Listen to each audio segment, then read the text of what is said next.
All right, ladies and gents, it is silly news, dumb tweets time, and oh my, why is it that about every other episode, sometimes every episode in a row, we have something from my home state?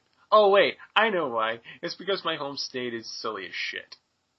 This one is a little bit of an older story by this point, but oh dear God. Governor's daughter is living in trailer connected to the mansion. Does it violate city code? And this has all of the updates because everything has been figured out since then. This one from KFOR.com, which is our local NBC affiliate. Is it a misuse or unfair use of taxpayer dollars? Last weekend, the governor revealed several of her adult children are living at the governor's mansion, actually a couple of weeks ago at this point. In the case of the governor's 28-year-old daughter, she's actually driven a travel trailer onto the property for a place to stay. And I would like to take a break from this story to mention that not only it's bad enough to have a travel trailer on state mansion grounds, because, you know, that looks white trashy enough.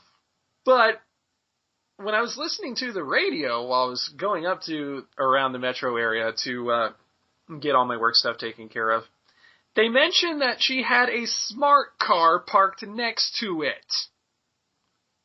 Which means, somehow, Oklahoma has managed to find a way to breed redneck hipsters. Yeah. A view from above shows there is a trailer connected to the mansion, meaning taxpayers are likely footing those utility bills. The governor's office told KFOR by phone they believe it is perfectly acceptable for Christina Fallon to live with her mom and for one of her stepbrothers to be living in an apartment over the garage on the property. Okay, I got time out again because... Hey, Jeremy. What? Dun-dun-dun-dun-dun-dun-dun. God damn it. Okay, living in the governor's mansion is one thing. One of our former governors, Frank Keating, had one of his kids, Chip Keating, living on the governor's mansion through high school, and occasionally during summer breaks at college.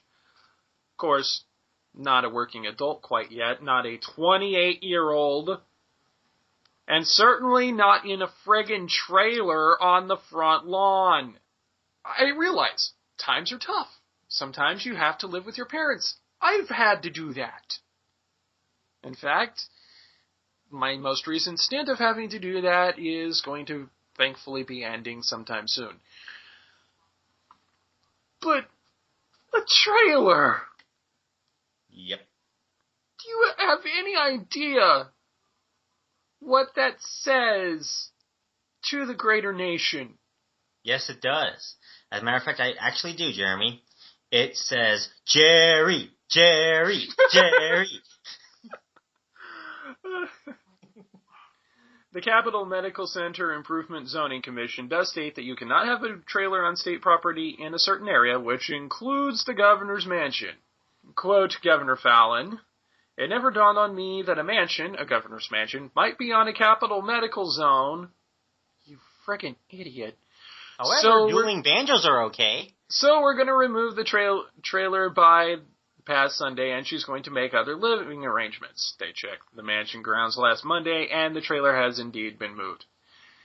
It never dawned on our esteemed governor that the governor's mansion might be official state grounds, might be part of the capital medical zone, when it is specifically there for the governor.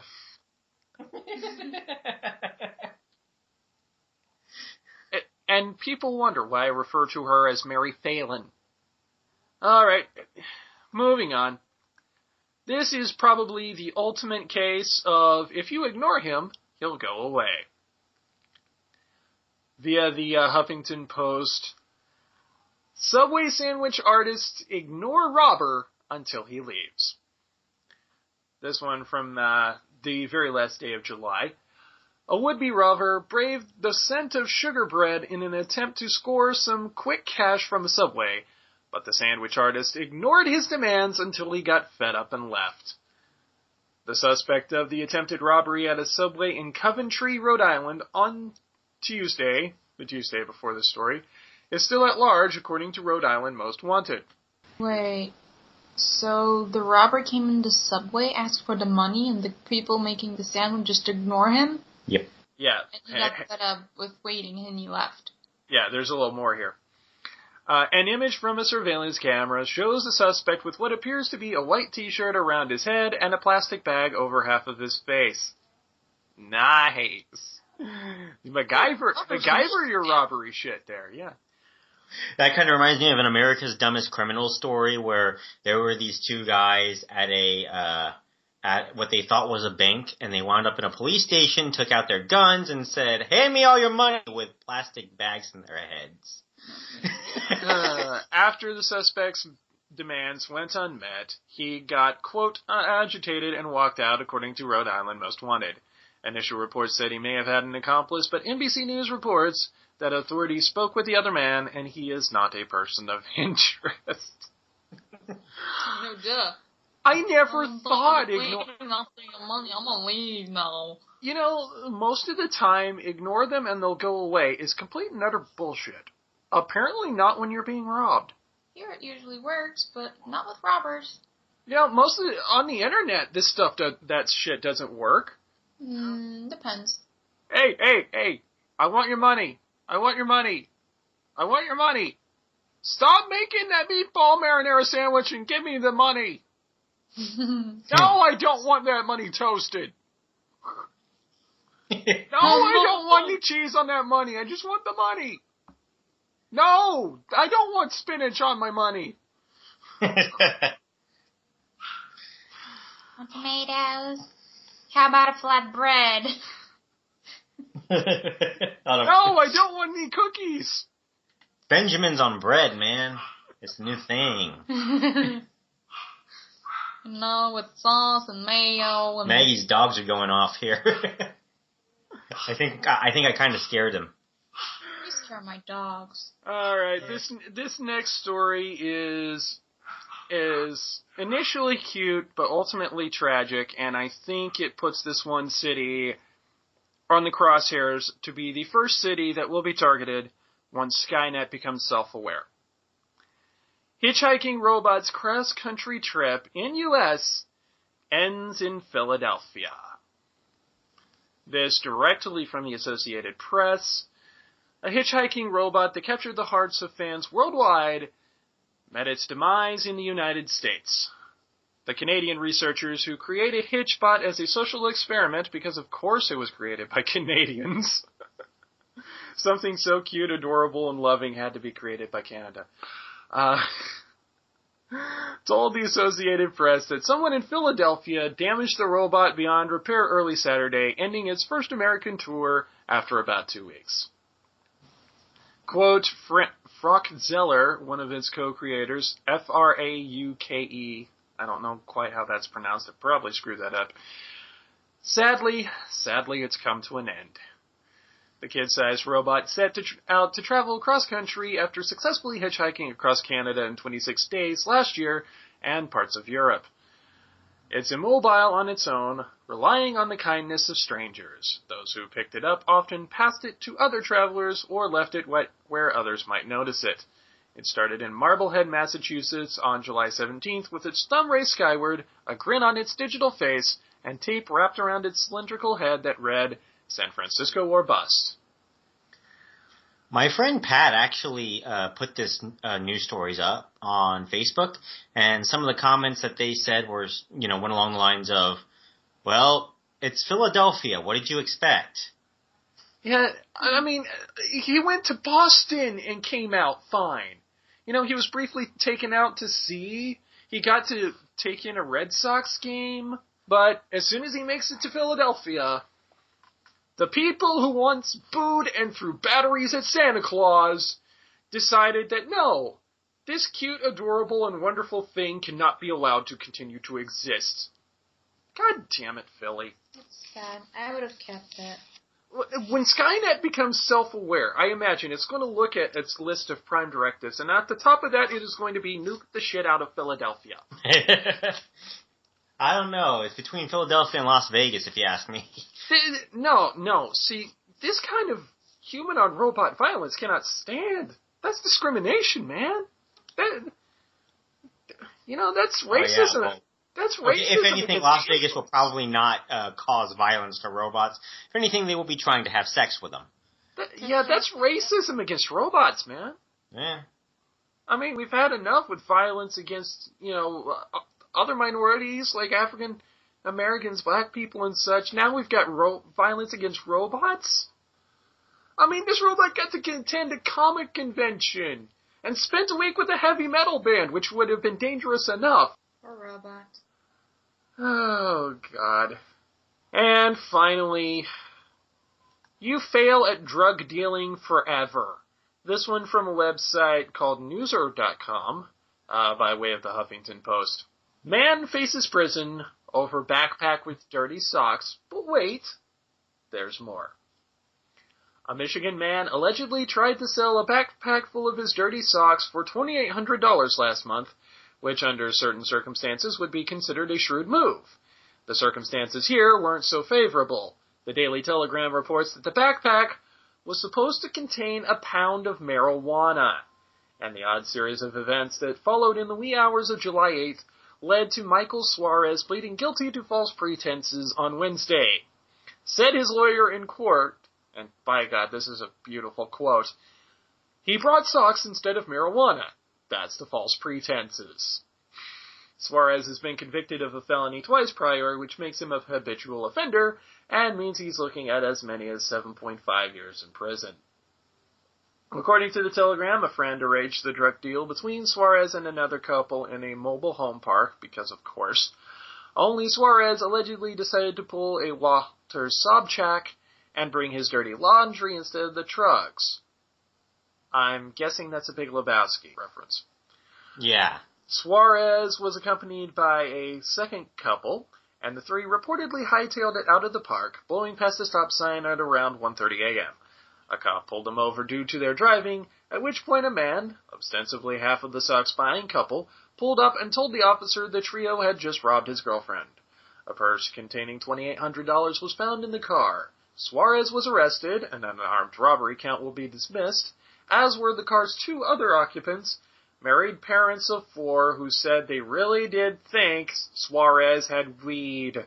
Okay, I have to stop at that last part of that sentence, because these people have reproduced, and people wonder why we're on the fast track to idiocracy. Probably because Costco is growing. And we already have a Brondo energy drink. Brondo! It's got electrolytes! Oh my God. If you're going to deal, there's one group of people that you probably do not want to attempt to defraud. And that is either drug dealers or people who are doing drugs. Yes, I know there's possibly the whole thing of, adulterating drugs and such to, cheap out on people and make as much money off of sub-grade shit.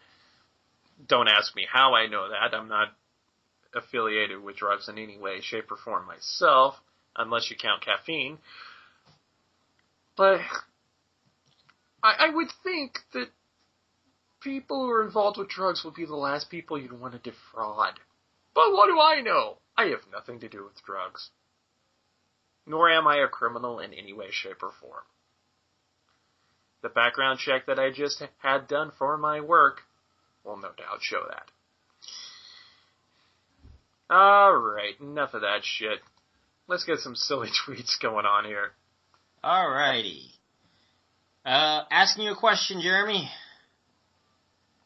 Alrighty. What is Obama's last name? I wonder. Can I give you a hint? It's not Barack. Thank you. Nor is it Hussein, for that matter. Oh my God, that's so good. Something that starts with O, I think. There's something that I found somewhat disturbing to read. a tweet saying, I hate being in 8th grade and my boyfriend's leaving for college. I know he won't cheat, though. 8/21/12, I love him. Mm-hmm. What? Poor girl. Rest in peace, R.I.P. in peace, Nelson Mandarin, first black prime minister of the USA. What? So wait. We've had an orange ruling over us? Bosch, stupid as fuck, he don't take the $96 million contract. That's $4 million away from being a billionaire. Oh. Learn to math! The CIA putting out the coolest tweet that I have heard in quite some time. We can neither confirm nor deny that this is our first tweet. That is by no means a dumb tweet. Yeah, that is awesome. That's a great sense of humor there, actually. You like to see a little sense of humor out of your government sometimes. Yeah. 2 more. One from Jaden Smith. If newborn babies could speak, they would be the most intelligent beings on planet Earth. If newborn babies could speak, I'm pretty sure that what they would be saying would be either, I'm hungry, I shat myself, or, where in the hell is mommy?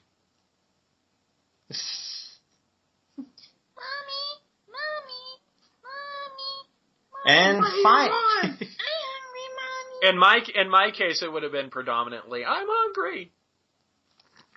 And finally, is Ebola a country? Yes, definitely. And that is dumb tweets.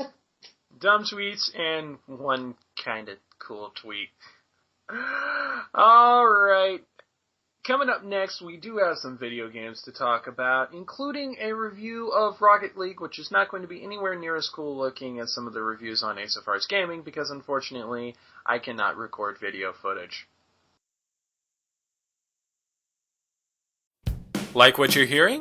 Well, feel free to subscribe to us and get new videos as they're released. And be sure to like and share this video, and go over to facebook.com/casualmodepodcast and give us a like. Thanks!